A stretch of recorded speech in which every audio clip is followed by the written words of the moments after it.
pipes, the same rod. Right? We're social distancing. There you go. There you go. Oh, that's too funny. I thought you guys really were. No.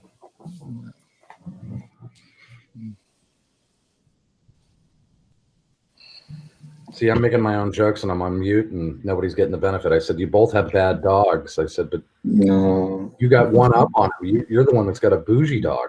Yeah. Who do that? What is it? French Bouvier?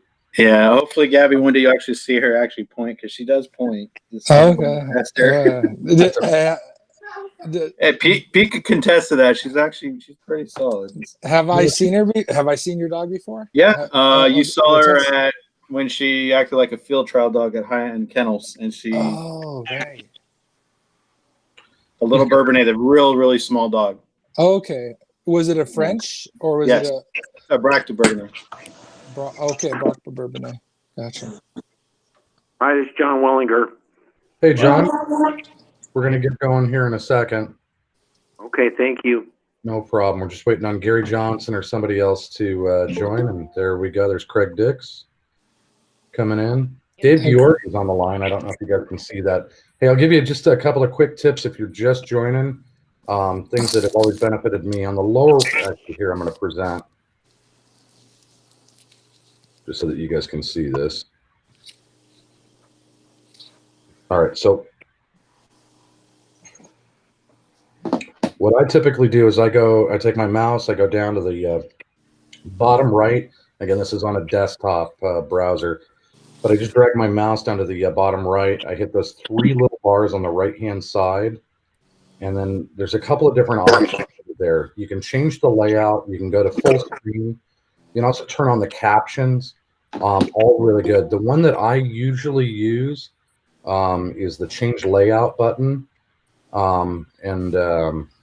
What I like on the change button or change the layout is I'll have that go to spotlight. I'll choose spotlight, and that's whoever's talking is up and running. So again, if you're just joining, take your mouse, drag it to the far right-hand side of the screen. Joe Verhagen is joining. Drag your mouse to the far right-hand side of the screen. Click on those three dots. Click on change layout, and that's how you can make all those individual changes. So I'm going to stop giving options here. I'm going to stop presenting. Welcome our two guests in. We're going to have more people coming in right now, but I appreciate everybody taking their time and coming out for episode 4. If you're coming back to us after episode 3, we talked about NA dogs. We had some really good handlers and kennels. They're out. We had Becca. We had Anita Weiss, which was amazing. And then we had Kevin Billy out as well. As we get closer to testing season, whether you're testing with Inland Empire in San Diego, or if you're going out to Grand Canyon and doing one of their tests, I even think Central Cal is running a test this fall as well. You're probably thinking about a UT dog. We're real pleased, Daniel and I are real pleased to bring out 2 amazing guests. I mean, these are the types of, in the evening, these are the types of guys that you hear stories around the campfire about just some amazing training techniques that they go through. So I'm real pleased to introduce Carlos Hernandez and Gabby Awbrey. Both of these gentlemen have been deeply involved in SoCal. It's there. So I'm going to let Daniel kind of start us off with one of the first questions, talking to either one of these. At any point, if you've got questions, you can go to the upper right-hand side of the screen. There's that chat icon that says chat with everyone. We can call out the questions to the people that we're working with. You don't need to send it to them directly. We can call out any of the amazing things that are out there. The last thing is, if you're just joining the call, make sure that your phone's on mute. We just want to have the presenters talking. And it just it's going to be a really good hour. So Daniel, why don't you warm the audience up with some great questions? You got it, Pete. Gabby, Carlos, thank you for joining us tonight. I kind of wanted to start off with, you both are extremely experienced. When do you know it's time that our dog is ready to start doing a UT test prep or the actual UT test? When are those first notions, this dog is ready for that. Let's take that next step? Yeah. Well, when I get a dog, I make sure I'm picking a dog that comes from a background of a utility level, master level of dogs, and the hope is that they're going to follow in their parents' footsteps. So getting that good line of dog, and then like you said, episode 3 is about natural ability. So these dogs start to show a lot of desire to work. But for me, it's always been the goal to do a utility test. Yeah, I would say, can you hear me okay? Yeah. I would say getting that green book. Do they still have the green NAVHDA book? Right. And going through and knowing what's involved in that utility test, and going through each one of those kind of as your checklist, and seeing how your dog performs under that. And when you get to the water work and you do the duck search and your dog jumps in the water and jumps back out, and in a minute, you're not ready to do the utility test. When you go and you put birds in the field and your dog's busting birds, you're not ready for the utility test. When you do a drag and your dog goes out and doesn't look for the bird, or finds the bird and munches on it, or digs a hole and hides it, then you're not ready for the utility test. When your dog breaks on shot, you're not ready for a utility test. So you'll know when the dog is ready based on that test. And getting people like Gabby and other people that know what's involved in that test, you may think you're ready if the dog goes out and has a good day. But you need to have a consistency of good days before you actually run that test. At least that's the way I run it, because I want to get a good score out of my dog. So I would say that, and I'd also say going and watching utility tests. I've never done one, and seeing what a prize 1 dog looks like, or a utility dog. It doesn't have to be a prize 1, but if you just want to pass that test, get out to some NAVHDA training days and actually watch a utility dog work and kind of set the bar there. So what are your guys' kind of steps when you're approaching for the actual training for the UT test?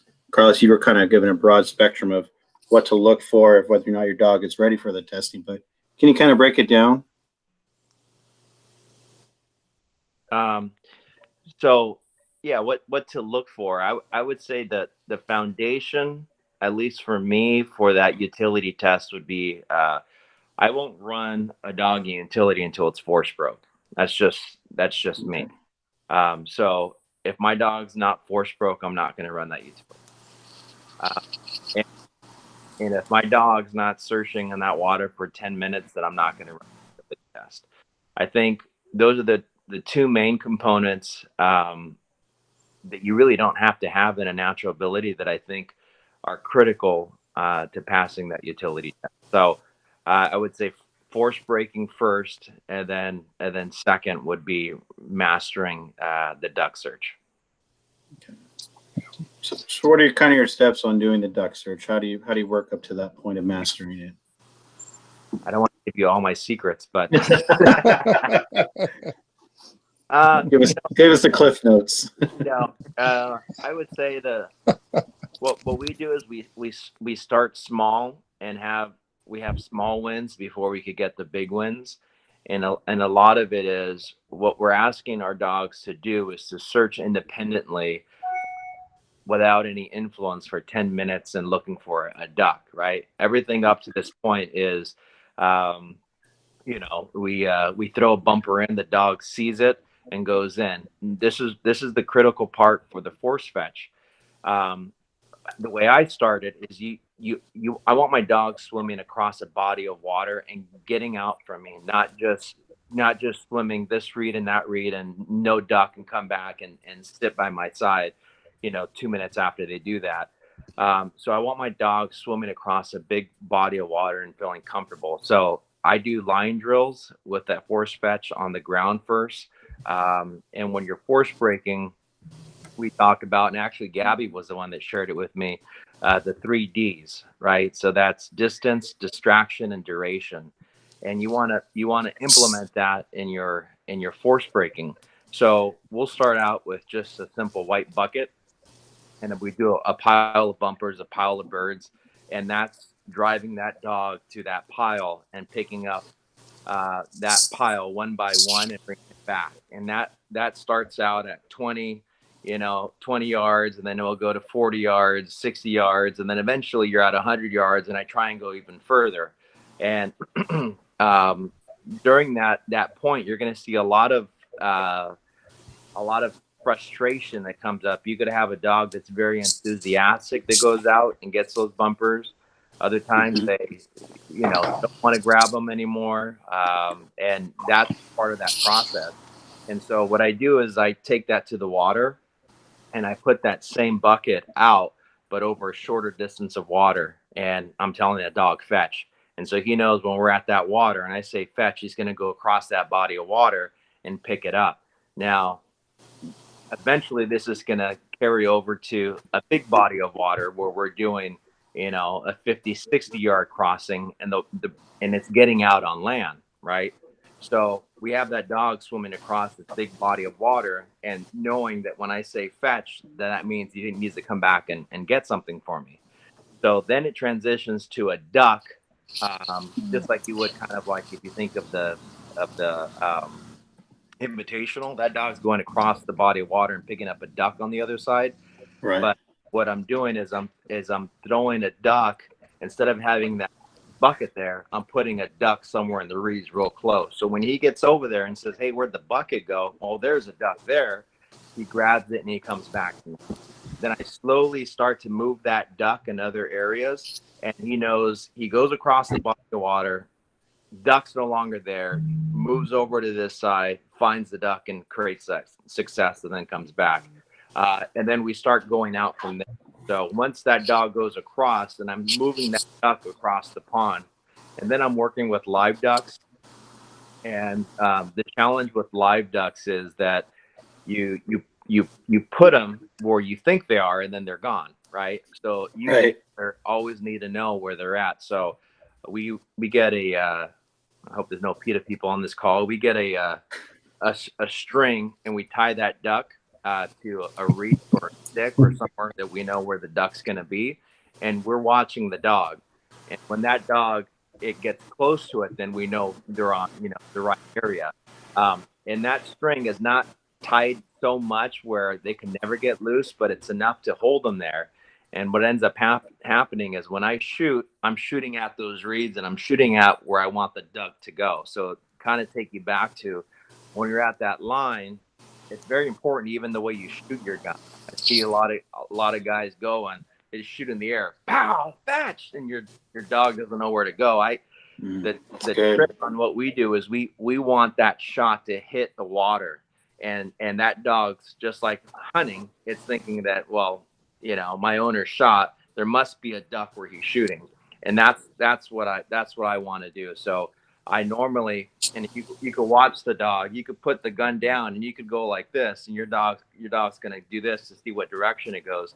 You fire that shot, flash goes up, and that dog finds the duck. And a lot of times these duck get away. That's what I really want, is I want that duck to swim away from the reeds.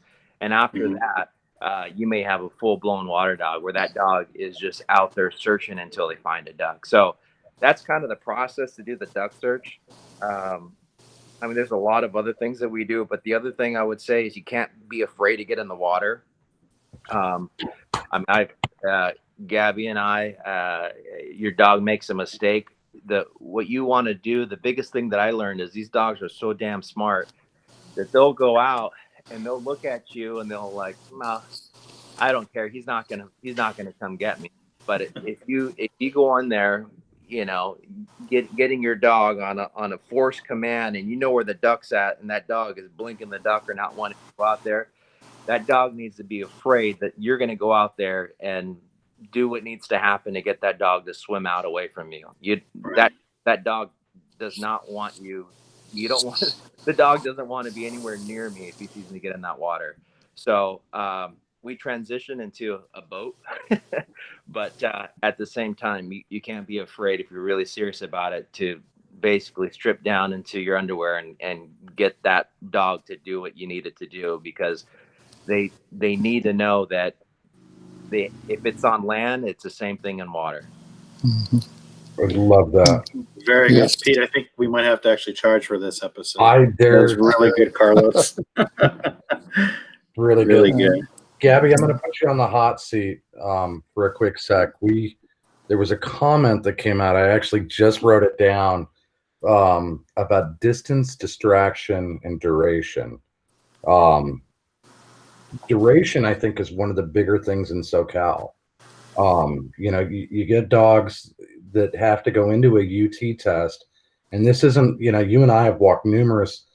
Actually, we've walked numerous races together, both in NAVHDA and in AKC. But duration's a big part of this, and it's a part of the training process that's out there. If we're testing in the fall, it's not like the fall. If anybody's coming in from the Midwest or the East Coast, those falls are a little bit different than fall here. Typically we're seeing 85, 90-degree weather, sometimes even 100-degree weather. And especially during training, we're definitely seeing that weather. It's going to be 104 on Saturday. How do you get ready and make sure that your dogs are ready during summer training? So one of the things that I've learned over time is that a lot of us get up early in the morning, or we'll train late in the evening, and we're never really putting ourselves in that hunt test scenario where we're going to be dog number 4, dog number 5 or 6 at the end of the day. And so if we do, like in Southern California, we do field work first. And if you're the last dog, you're running around 10, 11, 12 o'clock. And if we're doing it at Prado, it gets really warm, if not hot, out there. Yeah. And, I borrowed this from a few of our friends in our chapter, but, fatigue makes cowards of us all. So part of your training regimen is training in those hot conditions, but for a very small, frequent amount of time. And if you always do field work early in the morning, then you need to do it just before lunch. If you don't do utility water early in the morning or late in the, you just got to do it different times.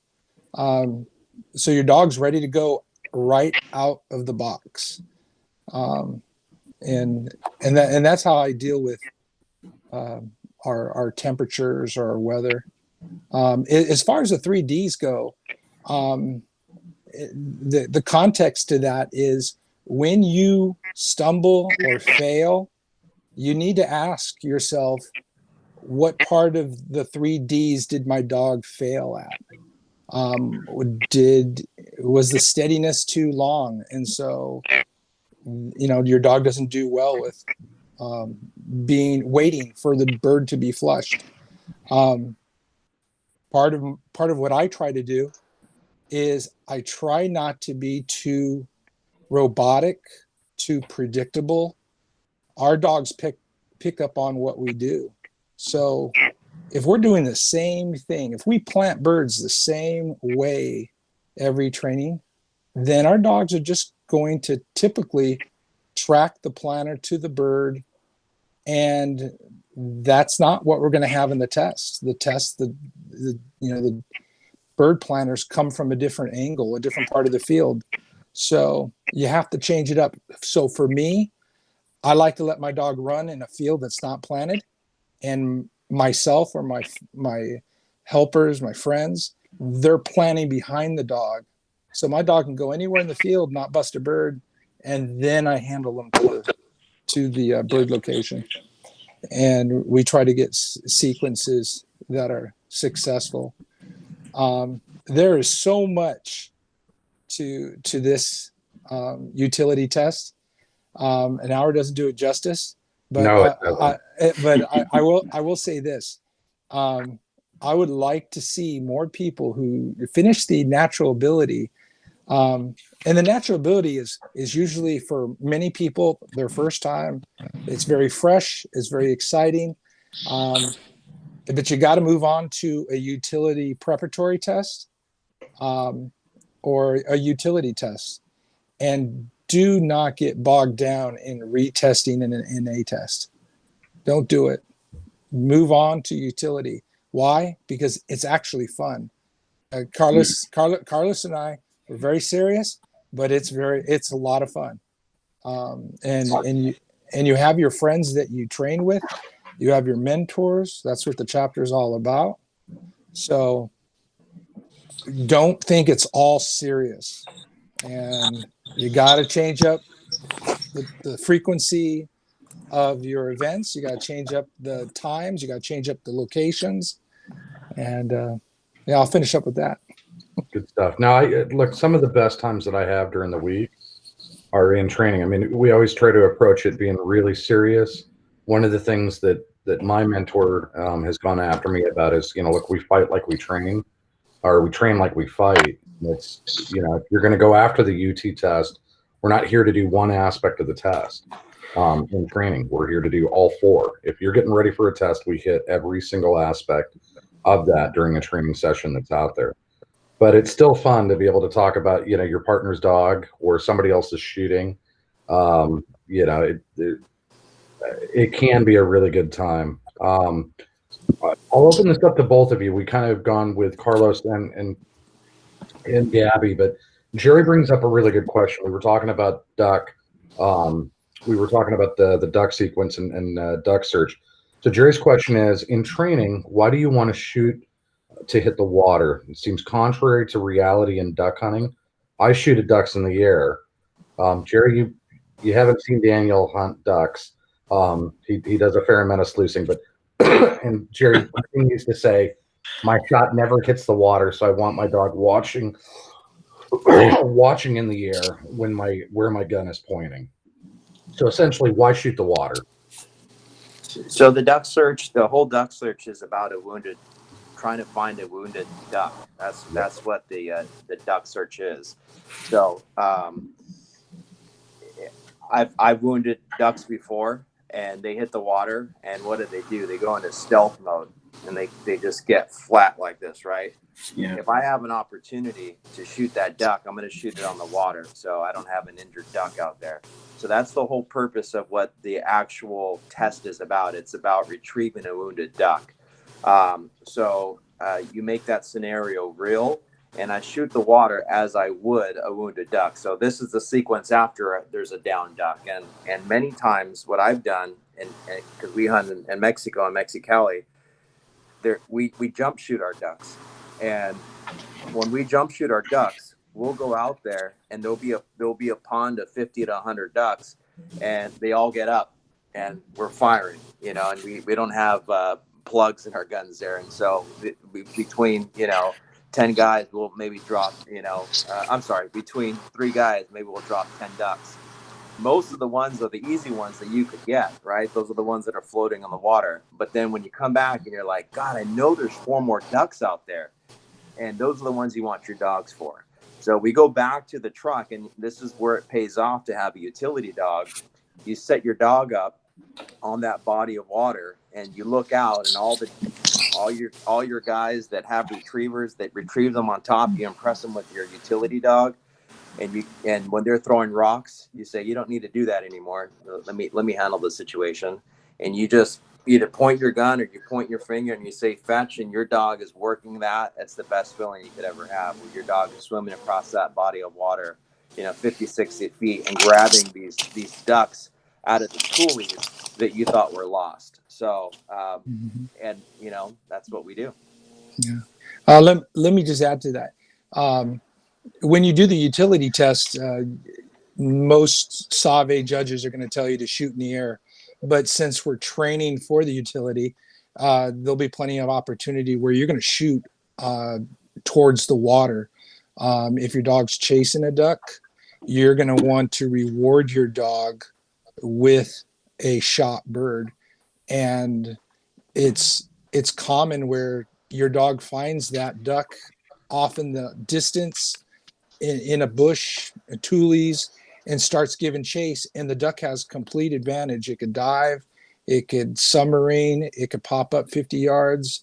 And if we are true duck hunters, we know that that duck just lays low, like at periscope depth, and sneaks away. So you are going to have those opportunities to shoot at the water. It may not be at the beginning of the utility, but your dog's going to cue on that. And you got to remember, us training is not just for the test. We're training for hunting in a real, waterfowl situation. And I've had to shoot, I've gone to sleep, wake up, there's a duck in the water. I sluiced it and let that dog get it. And dogs, you got it. But nonetheless, your dog is going to have a lot of different scenarios, and sluicing a duck on the water is just fine to the dog. Dog doesn't care. So yeah, no, I missed the point. We're talking brown duck, and I do an awful lot of hunting, and I've sluiced ducks, wounded ducks that have been down. So it was just I missed the point. So That's right, Jared. Glad to have you. So I got a question, actual text message question. Someone's asking, is it bad if you're preparing for a UT test to actually do wild bird hunting? You guys want to add on that? What was the question? It was dead. Is it bad to do actual wild bird? Is it bad to do wild bird hunting while preparing for a utility test? That's a hard one. That's a hard one because if you look at the tests that are across the country, there are very few tests that are done during the hunting season. So a lot of it done during the summer, this early spring, maybe early fall. But as a general rule, hunting is good for the test, and training for the test is good for hunting. Here's the thing: if you're gonna go hunting a week before your test, then don't shoot any birds your dog doesn't point. You're hunting with your dog. You don't shoot that bird if it gets in front of you and your dog's not looking, because you're just creating habits you cannot break in a week. So that's a little tip, I guess. I don't generally, I'll duck hunt, but duck hunting, I think I have a lot more control. Right. I think that's okay. But if I was to do quail hunting in Mexico, where I go hunting, Tecate, or if I was to go to Mexicali and hunt the ditches, that is not advantageous to a NAVHDA utility field work, because the objectives is a little bit different. Right. And the birds run. We know that chukar run, pheasant run, valley quail run, and it can just gum up your dog. So going back to the original question, it's up to you. You got to be real disciplined. Only shoot birds your dog points, and you'd be okay. So I kind of wanted to lead into something. Yeah, we were talking about it before we started the actual chat. You were mentioning about your dog being honest. Can you go over that again? It was really good what you were saying. Well, it stemmed from the conversation of I've bred a couple dogs, and I've bred, just the disclaimer, I've bred several times to Carlos's dog, and those dogs have a lot of drive, and I've seen dogs that are not honest, and I've trained dogs. My last test, I had a dog that just I think I was with Pete, stole point, didn't want to back, and that happens, and that's why it's really important who you put your dog with, as far as future breedings, because You want dogs that would drive, that have cooperation, and are going to take our training. And so there are some dogs that just are not honest. I'll throw out a name. David Gorgie has a very honest dog. So He's on this call. He's on this call. David, there you go. You got your props. Thanks, Gabby. I like this. I like this story because I was training with David over a course of a year with his dog, and we just ended up always going out together as a brace. And I always thought, man, this dog's got it together every single day. It wasn't perfect. I know David was not always saying it was perfect, but the big picture was, man, this dog's 90% on top of his game, steadiness, retrieving. And lo and behold, he gets a utility one. Lo and behold, he gets a VC. And I thought it was a very honest dog. And I've seen other dogs that consistently they end up messing up on one part of this test when they really shouldn't. But it happens. Carlos, I'm going to ask you a question that I've seen you train, and I've heard stories about you and your brother training. NAVHDA is all about members helping members. That's out there. I'm curious. I'm going to come back in a little bit and talk to you both about mentorship. But I guess the question that I've got for you specifically is, you've gone through this test multiple times with multiple dogs. It's pretty strong. I think the UT and the Invitational are pretty ingrained in you. Having gone through all this, what do you think that handlers could do to be more successful in training their dogs? I hesitate to ask you that because I think it's kind of the secret sauce, but I'm sure that you've compared notes. What is it that you're seeing that more handlers should be doing? How do we get more out of our dog? How do we get more out of our our training? Well, when you're real serious about training, you go multiple times in a week. You don't go, just once, a weekend, and then call it a day. But when you're leading up to that test, you're going multiple times a week. And the late Guido, and Chris and I would get together on Wednesdays, and you knew that was the time that you trained, and you were there until the sun went down. And you had that mentorship of people that had, great dogs and high priced dogs. And, you would ask those questions, in those frustrating moments and really get the answers and try different things. So I would say it's truly a commitment to want to have your dog do great. And the other thing too is hopefully, I've seen people trying to push a dog that will never be a good utility dog. The dog just doesn't have it in them. And I think sometimes you could only work with what you have so much. So I think that foundation, which is great on having that natural ability test. The way I look at it is, when you have these dogs that are biddable and high prey drive and want to do it, that's what you want to work with. But as far as getting back to your original question, I think it's just a real commitment and spending the time to do it. And if the dog is not going to do it, then enjoy the dog and go hunting. Yeah. Because it's sometimes, do it on the next dog. Because there's some people that I've seen that you can't even, the dog won't do it. The dog is either been hit too hard with an e-collar, tucks its tail and hides in the truck and doesn't want to do the work, or you get a workhorse. And the way that I picture those dogs that have that high prey drive is like a string.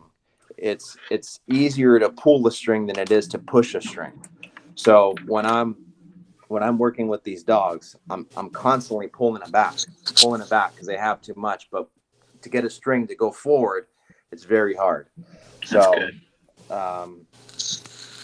that's what I would say. I'm gonna step over Daniel for a quick sec. We're at about the halfway point. It's a good point for anybody that's got a question to use that chat box up in the upper right hand corner. But we're gonna segue into some different questions. But I gotta ask, it's a unique situation that we have here because we got two guests with us that have family with them, and it's one of these rare moments that I get to ask the question. I'm starting to deal with it a little bit. I've got my son who's out in the field with me, but I've got somebody that as a training partner that I've been working with for the past 3 years, and it's not always easy at all. And for me, it's a little bit easier because I'm the dad and it's my son. Or for my training partner, I mean, we're not.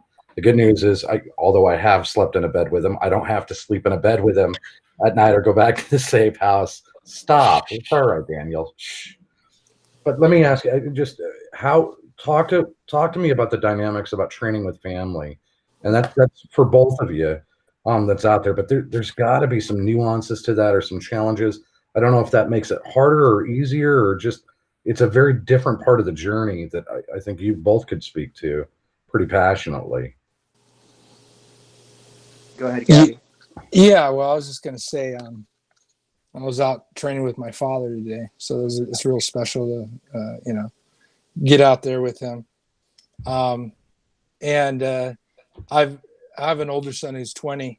He doesn't hunt anymore. Hunting is not his thing, but he went out I took him out when he was young, and it's really special to do something with him, and he knows I like hunting, and it's not his thing, but you give him an opportunity. He loves animals, and I know he'd be a good dog trainer. He just wouldn't hunt. Yeah, it's really special to train with your kids, and I look forward to it with my 5-year-old, and but it's nice to train with your father or go hunting with him like I did this morning. So nice. Carlos, you've got a Yeah. lot. So my brother Juan has 2 VCs, and I have they passed. Juan still has 1 VC, 1 passed, and then I had 2 VCs, but 1 passed. But as far as going through that whole thing, I got my dog first. That I did the whole NA and utility, and it was not even less than a year. Then my brother got his dog, and from there we kind of were on that same path. And I think maybe it's the competitive nature that we both have of wanting our dogs to do really well. And so we would train like that. So it was awesome because my brother's, obviously he's an adult, so he was really able to help me out. And we would work tirelessly setting up traps. I wouldn't do that with my son because he gets bored easy, or he's only 4. He just turned 4. So for me now, it's short and sweet. I'm not at the moment. I have my daughter. She's 1 year old. She's only 1. So obviously she's way too young to do anything, but future pacing, I really want to get back into it the way that I was. It's just a little more challenging now. Life's kind of gotten in the way, but we're starting to do it. I went out to Cliffs the other day with my son, and we had a great time. I think for me, I know what it takes to get a dog to that level, and if I'm going to be training that hard, I wouldn't bring my son just because I know it's not going to be fun. And I wouldn't be able to be focused on him because my training is that serious where it's sometimes it's not fun for me. There's a lot of frustration involved, and I want my son to see the good aspects of it and have a good time when we go out. So when I do take him out, it's like, I could care less about, not care less about the dog, but I'm not going to be, watching the dog as much as I would if he wasn't there. So I think it's going to be a new transition for us. Gabby, from a judge's perspective, I have to ask this. What do you think the one thing as handlers you noticed during the testing that they lack, or you can see they didn't prepare for, you wish they'd look at it a different way? I remember personally when I had my NA with Gabby with you, you just said it's about the dog, relax, and that switch helped me right there. What's the one thing you notice with people when they're doing their first UT or second UT? They still don't think they're grasping the concept, or something that maybe off. I think most of the time I see people put too much pressure on themselves as a handler. I think, and this is something I say to many of the people that I run into, is your first utility test, make it train the way you usually train, listen to people, but you're going to learn a whole lot doing that first utility test and grow from there. So that first test, you learn a whole lot. You have a lot of questions, but just the experience of that first test is huge. And it's remember, the utility test, team. You could do things that hurt your team score. When we read those scores out, it's about the team. Did you say too many commands because you didn't trust your dog? And then there are opportunities for your dog to lose points and so forth. But I think the first test should be a big learning curve for the handler, and then the second one is going to be a lot better for the team, and you learn a lot. So, Carlos, I see you shaking your head. You reminiscing on your first one? Oh yeah.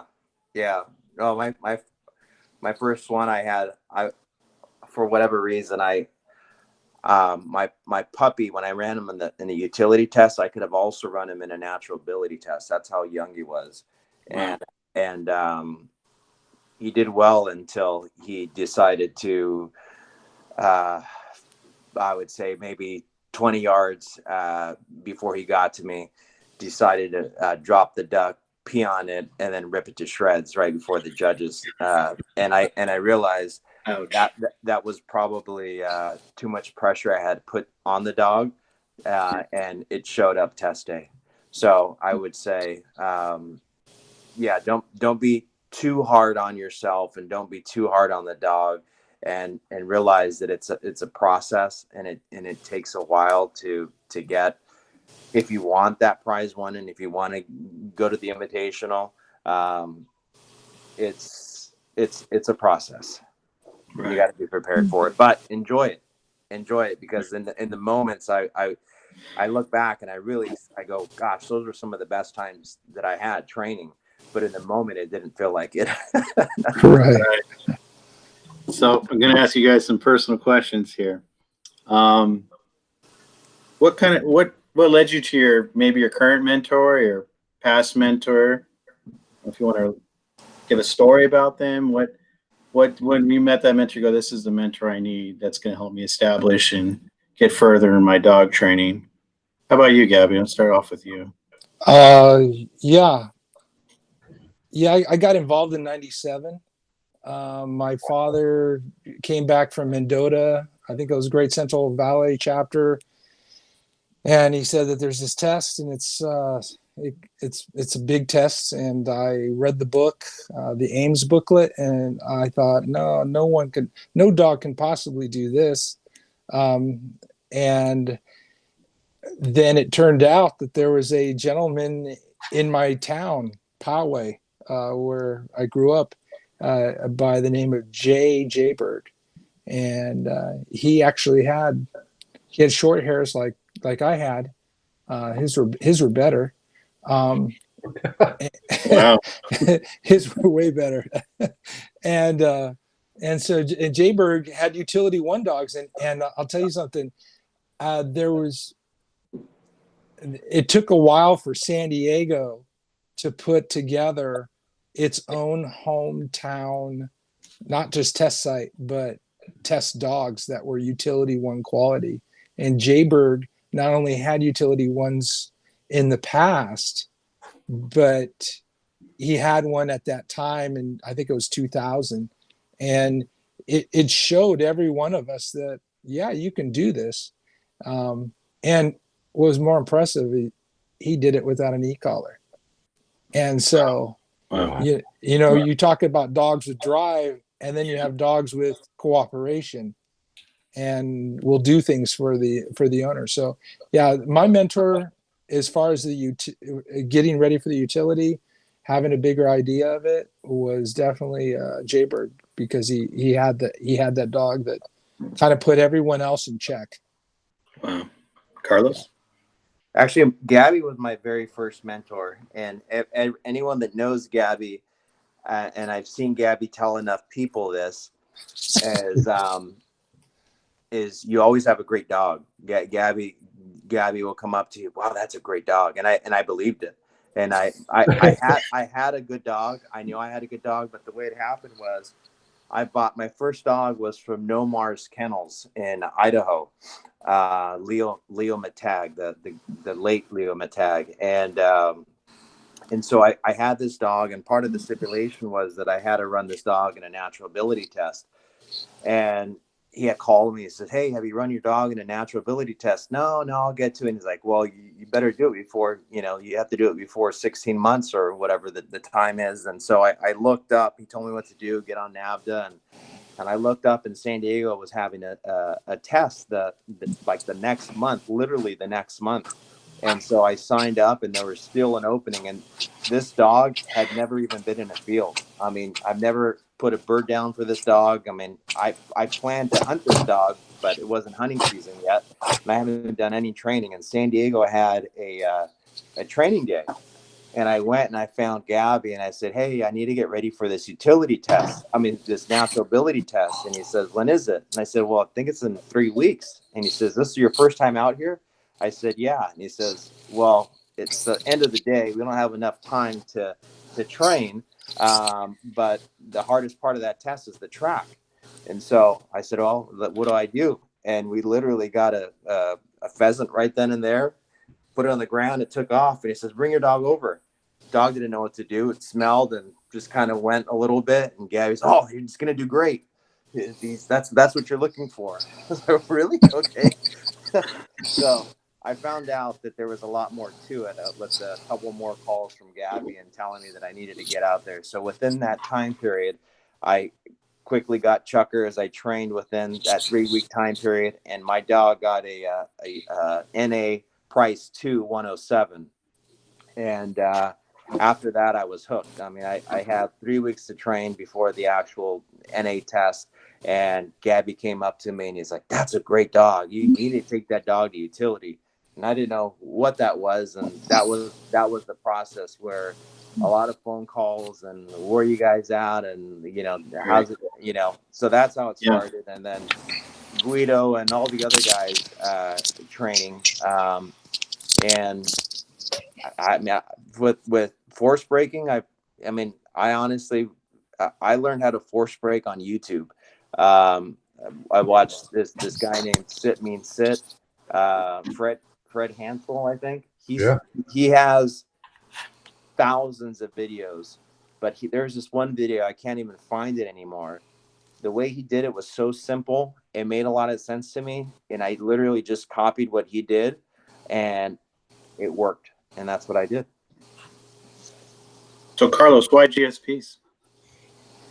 Yeah, it's a funny story. And this is how novice it's gonna sound. In the very beginning, I was. My dad used to take us split season down in Calexico, and we didn't have hunting dogs, but we were really excited to hunt pheasants. And since we didn't have hunting dogs, I said, Dad, how do you hunt pheasants? He says, well, the way we used to hunt pheasants is we would drive around everywhere until we see one fly into a field or we see one walking, and then we get out and we run, we make a lot of noise, and the bird flies up and we shoot the bird. And so I remember driving around Imperial Valley and looking out the window looking for pheasants, but it was split season. And this is the first time I saw people working dogs, because I would always just go for the dove opener, and there was no dogs in the dove opener. I mean, you could bring a dog to the dove opener, but it's not the smartest thing to do. And all of a sudden I saw kennels, I saw all these dogs, which I've never seen before. And I remember driving in the back, sitting in the back of my dad's truck and just looking out the window and watching these dogs and how beautiful it was to watch these dogs go back and forth and comb these fields. And I thought, you know what, when I get my own place, I'm gonna get a hunting dog, because, you know, instead of having a pet, I want a hunting dog. I didn't even know where to start, and this is how dumb this is gonna sound. I got on the internet and I put hunting dog with spots. I'm honest to God, that's what I did. I put hunting dog with spots, and German short hair pointer came up along with a few other ones, and I said, "Oh, that's the dogs that I've seen, that I just recognized from watching." I didn't know anything else besides the dog. Besides that, I started calling breeders. I knew that if I was going to spend, you know, this money on a dog, I wanted to get a really good one.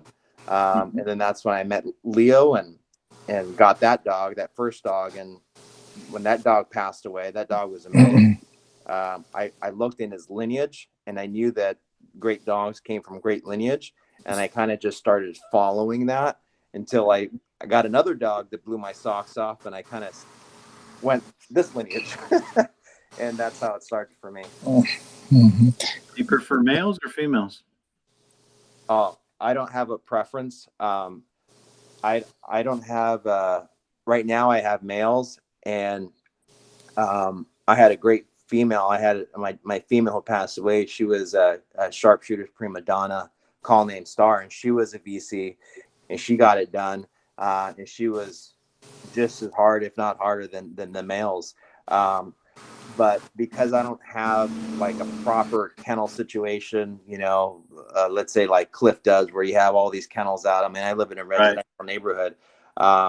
It's too hard for me to keep a female when they come in season with my males. So starting over, I would either do one sex or the other, and I wouldn't care. I hate, for males, I don't like the aggression when they start breeding, and, you know, there's that whole dominance thing. I mean, it's not bad, but, you know, if I could avoid that, that's great. And I don't like them peeing on everything. They mark up everything. So for those reasons, I don't like the males. I love females, but there's other things I could tell you about them as well. So, you know, there's not a preference that I have, but if I could have both, I would. But right now I just have males, because if I have a female here, especially Mio, and other dogs react differently, but Mio is like, he cannot be around a female in heat, because the neighbors will all hear about it for days. I mean, he'll howl, he'll bark, he'll do jump fences. I mean, he's pretty crazy that way. And other males are fine, but him and my other male, they just they go crazy. So like I said, when Gabby has his females in heat, it's a big, you know, fiasco over here to try and get things right. Gabby, do you think pedigree makes a big difference in the actual performance? Obviously, I know you do, but maybe just kind of a little bit into that. Yeah, you know, you want to do your homework when you looking for a dog. I get a lot of calls, and I have to educate people on what they should be looking for. Look at the pedigree. Are there titles? Is there a health certificate? Do they hunt the dog? Is there a dog on premise? So, and the most important thing is that pedigree. And here's, everybody knows this now that they have a dog, but the cheapest thing about your dog is what you pay for it. And so when someone comes up, someone calls you up and says, I'm asking this much, and they balk at you, you just say, you really don't understand what you're getting into, do you? I mean, food alone, birds, bird traps, traveling, it's silly. But so there was an article, Gabby, on Project Upland. So go to projectupland.com. There was an article that was published last week that said they broke it down, and on a conservative level, they were saying $25,000 for the life of the dog is the cost. But here's the crazy part of that is, you know, average lifespan of a dog, 12 to 15 years. That's $167 a month. There are members in this group and in other clubs that are out there. That's a bar tab. That's out. Not saying we're alcoholics, but it just at $167 a month. It's a lot cheaper than a psychiatrist. Mhm. Sometimes I need a psychiatrist after training, but it's a lot of fun. Gabby, let me just ask you. This is something we've been asking every weekend, or I'm sorry, every time that we've done one of these, and I'm actually interested in both of your input. Tell me about a day, whether it was testing or training, where it just went bad. Like it just, oh my goodness, what's happening here? And take me through that. Did you get control of it? Did it spiral out? But just a day that went bad. Have you had one that just got really messy really quick? I'll give you the opposite question. You can take this one, or you can take the other question is, what's been the biggest surprise that you've had? Just that one of the key learnings, something that just, it was a big epiphany and it turned your training around. The difference between pigeons and game birds. So it goes back to the dollars and cents, but when you get close to that utility test, you better start using game birds, and you better get away from the bird launchers, and you got to get away from the e-collar, and so that's where that comment about having an honest dog. You go through all the training and you try to use the e-collar sparingly. And the e-collars are pretty humane now than they used to be. So you don't have to hammer your dog, but you just have to tickle them a little bit, let them know that you're there. As far as a bad day that went wrong, how about a 133 utility score? And I drove 10 hours to the test, and I was with my little brother, and he at the end of the test, he looked at me and says, "That's the most embarrassing thing I've ever seen." So, wow. So when you talk about a dog that would not retrieve, would not be steady, and did a 3-minute duck search, and we went to Utah. That was brutal because I thought he was ready, and it came down to the fact that I didn't do a lot of game birds, and so. Yeah, you learn. You take those bumps. There is no one who has failed more than me. That's what makes that. I think that experience helps me, and it helps the other people. So hopefully no one does what I did. Carlos, something that transformed you greatly in the key learning in your training, or just a bad day in the field that you couldn't pump the brakes hard enough, and were you able to turn it around, or did it get any? And did it get any better, or did it just spiral out? Well, how much time you got, buddy? I'm just kidding. So I would say watching real live hunting come together in this utility test, and watching and seeing this stuff really does happen. I mean, I've shot a pheasant, and literally there's a pile of feathers right there, and you're like, "Are you kidding me?" Like this is the track.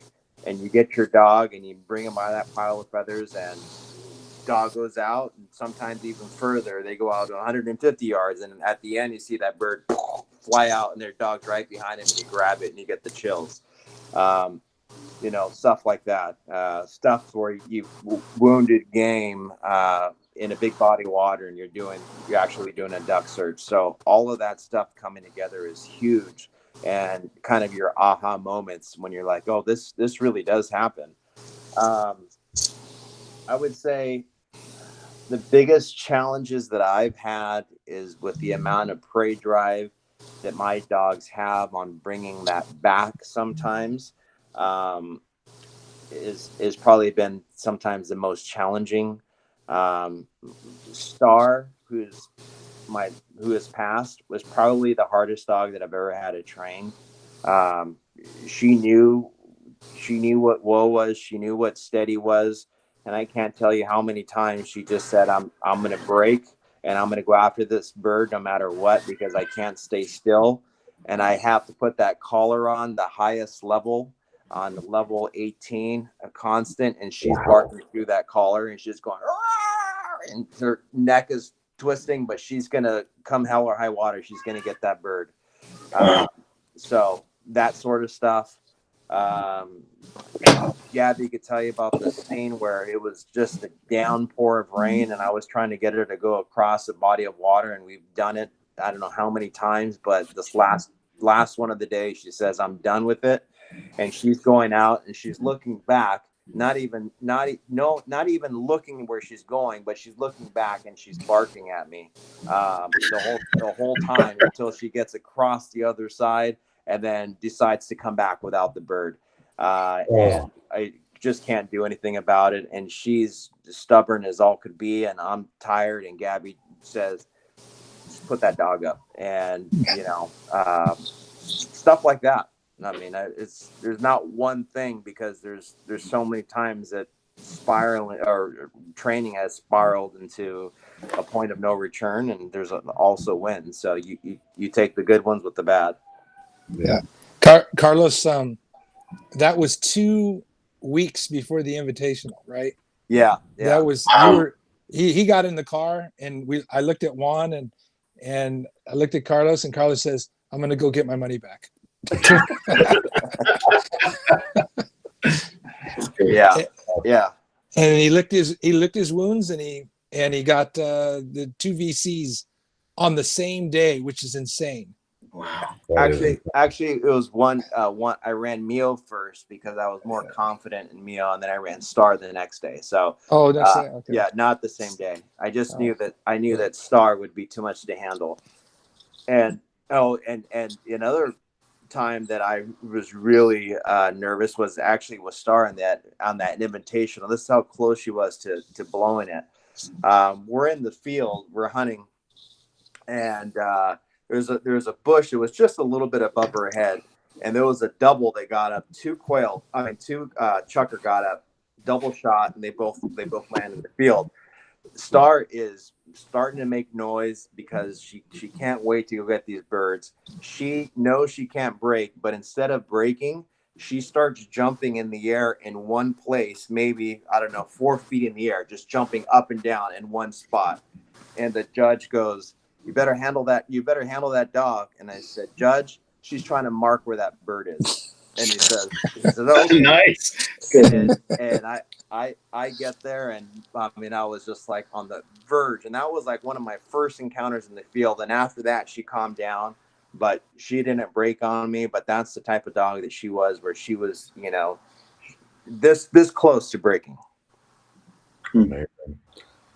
So look, we could probably go another 2.5 hours, and if we had some pints, it'd be my turn to buy a round, or Daniel's that's out. But I can't thank you guys enough. I mean, the chemistry, it's clear that you guys have spent a lot of time in the fields together. There's a reason why I've heard half a dozen of these. I've been texting myself a handful of these. There's some great wisdom that's out. So first off, thank you both. It just honestly one of our better nights. Not taking anything away from any of our other guests, but just quite a bit learned. It's out. So thank you very much. Gabby gave. Go ahead, Gabby. No. I just want to make sure. I'm going to be out there Saturday, and I'm pushing a Red Dog outdoors. They got a nice fan that goes on your kennel. So take a look at it. It's a lot of good stuff. Actually, I have one, and I need to buy another. So if you're coming with supplies, I could buy it. If you're coming though, I'm gonna message you. Anyhow, you screwed up my segue. I was gonna talk nicely about you. Okay. Gabby, one of the best things that you gave me, and you're right, Carlos. Gabby's always quick to come up and say, hey, great dog. Although he never said that to me at all. But Gabby's awesome about the positivity. But I was kind of freaking out before a test one day, and Gabby came up and said, look, your job here on this first dog is to get as much from as many different people as you can, and to fill your toolbox. You're going to get a lot of different things, and sometimes it's not going to apply to the dog that you have, but you want to hold on to that because there'll be a point in training, or there'll be a point, on your next dog or the dog after that this will come through. But build your toolbox. That's the big thing that you're here to do, and that's what we're trying to do with these Dog Talk episodes. Is just help you build your toolbox. Hopefully, you got something. We've talked about the UT test a couple of different times. We're going to talk about it some more with some different trainers that are out there, but you guys really distinguished yourselves tonight. It was a really nice round. We heard from some people that had just started testing in UT and some people that had tested for a long period of time. This was amazing. If you're joining us, as Gabby's talking about, I think San Diego has a training day at Prado this Saturday. So definitely try to come out. And then so Inland Empire has a training day on the 18th, and we would love to see you there and make that out as well. If you're on this call and you're not an NAVHDA member, talk to any one of us that are on the call, respond to any of the emails, Facebook postings, things like that. We want to help you, and we want to get you further involved with NAVHDA. And if you're currently involved with NAVHDA, make sure you pay your dues. But we'll be back in 3 weeks with a different topic. But tonight's been awesome. This has been episode 4, talking about the UT test with Gabby Awbrey, Carlos Hernandez. Just absolutely outstanding night. So, guys, thank you so much. We appreciate your time. Thank you. Thank you. Thank you, guys. Thank you.